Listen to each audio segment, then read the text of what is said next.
Bonjour, voilà, pour revenir sur la leçon de ce jeudi dernier concernant le redimensionnement des images et l'agrandissement, pardon, de la taille de la zone de travail, nous allons voir cette petite vidéo qui ne dure que quelques minutes.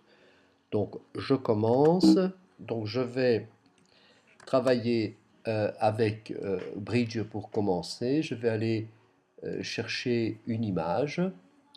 Donc voilà, je vais chercher dans mes dossiers. Voilà, on va prendre une image qui se trouve ici, dans le dossier architecture. Voilà. Donc, à ce stade, qu'est-ce que je peux constater? Ben voilà, dans la vignette dans la panneau de contenu, je vois l'image en petit. Dans le panneau aperçu, je vois l'image en grand. Je peux voir sa taille actuelle qui est de 1200 par 800. On parle donc de pixels. Je vais donc ouvrir cette image dans Photoshop. Alors il y a plusieurs options. La plus simple, celle qui est la plus couramment utilisée, est le bouton droit de la souris.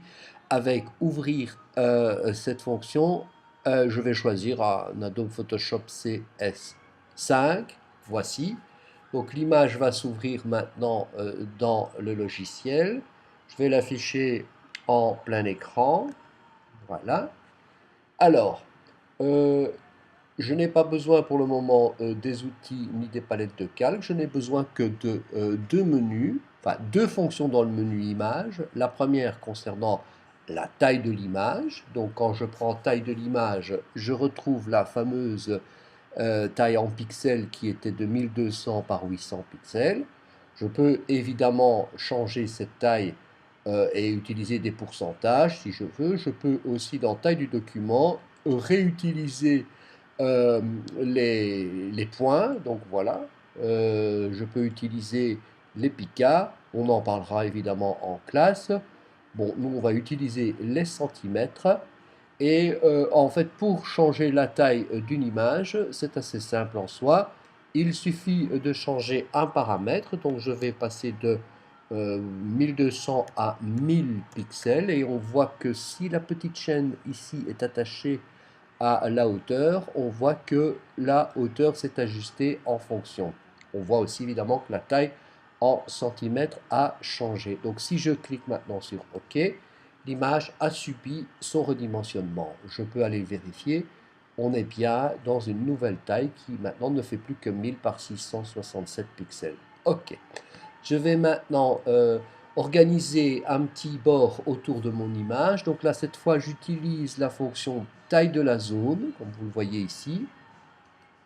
Alors, j'ai évidemment un petit panneau au centre ici qui me montre quelle est la façon dont je vais pouvoir répartir mon petit bord autour de mon image. Si je ne bouge à rien en ce moment, ben, le bord va se répartir de tous les côtés.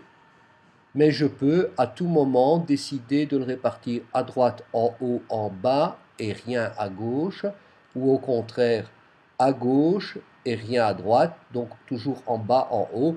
Je peux ainsi aller placer mon image où je veux et donc en fonction, les nouvelles dimensions vont se répartir à partir de l'emplacement où je me situe. Bon, c'est assez facile, c'est plutôt intuitif. On va reprendre le centre et je vais rajouter un petit centimètre tout autour. Donc au lieu de garder 8, je vais mettre 9 centimètres. Au lieu de garder 5, je vais passer sur 6. Ça signifie donc que je vais répartir 1 centimètre de tous les côtés, donc c'est-à-dire 5 millimètres à droite, pardon, en bas, à gauche, en haut, etc. Bon, vous avez compris. Si je veux déterminer une couleur particulière, j'ai plusieurs choix.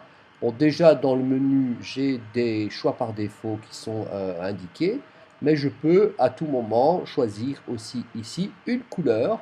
Donc en l'occurrence, je vais rester en blanc, mais voilà, je pourrais très bien mettre un bord rouge, un bord vert, un bord bleu, un bord noir. Bref, on fait un peu ce qu'on veut. On va garder le blanc qui est conventionnel et on va valider OK. Vous voyez, le bord s'est affiché avec le demi-centimètre de tous les côtés.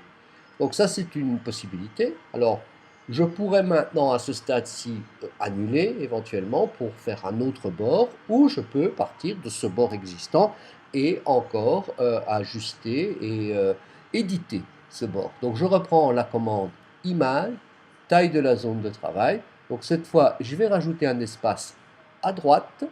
Et là, au lieu de laisser 9, je vais mettre 15 centimètres.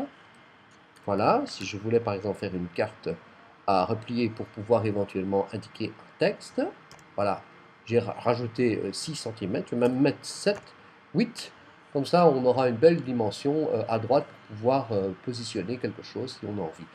On fait OK maintenant et on voit, donc je vais faire un petit zoom en arrière, et on voit qu'à présent, ben, la taille de la zone de travail s'est ajustée et on pourrait très bien, à ce moment-ci, indiquer une information sous forme de texte avec l'outil texte ou encore imprimer l'image et ensuite écrire un texte de manière manuscrite.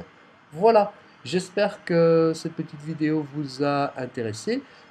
Comme d'habitude, je le rappelle, je la fais en un jet, c'est-à-dire que si je bafouille, je vous demande de me pardonner. Un grand merci à tous.